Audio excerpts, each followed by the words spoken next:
Ce fain a înflorit ăsta. Am pus aici iarbă data trecută și m-am dat un pic cu grebla.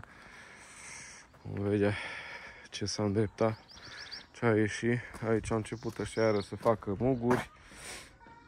I-am tăiat, dar păi la urmă cred că țipa benzină pe ei și le dau foc. Altă soluție văd că n-am. Să închidem portița. Na. Aici am greblat tot fain.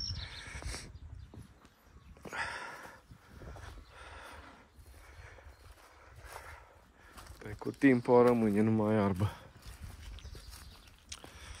Aici iar am greblat fain. Să iau de acolo aplicaia. Punem la metale prețioase. Încet, încet. Tot adunăm de aici știe gunoaiele. Și aici am pus iarbă. Aici încă n-am greblat, mai las un pic, e tare mole. Și aici am pus iarbă. Tot planta lui Dumnezeu asta. Atâta de mare să face un scai așa de prost. Aici pe lângă casă am adunat molozul. O 6 roabe de astea am cărat.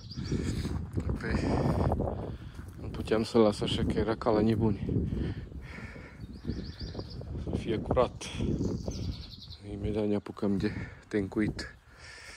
Asta le pun aici la plastice și la metale.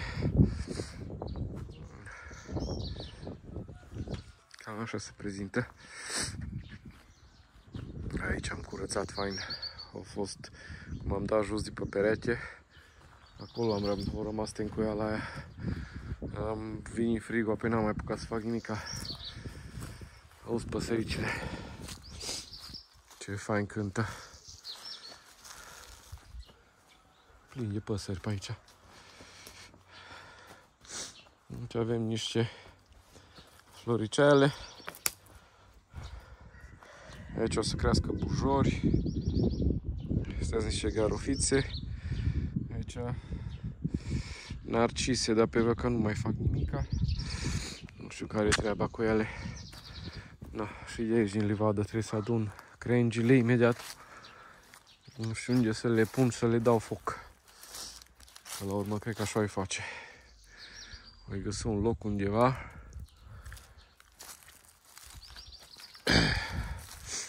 Deci prunii ăștia ce am pus anul trecut, Doamne fier cât rău dau, grozav.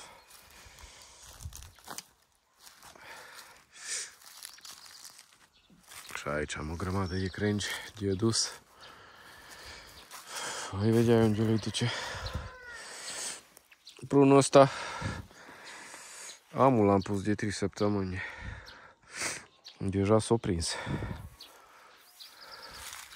Părul ăsta face niște pere clasa 1. Nu el bătrân, dar îi ce trebuie.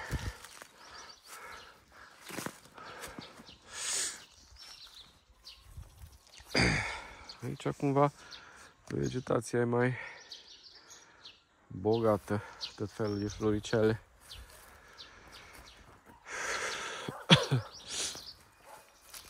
Ăsta e un măr de anul trecut. Deja începe să rodească și ăsta.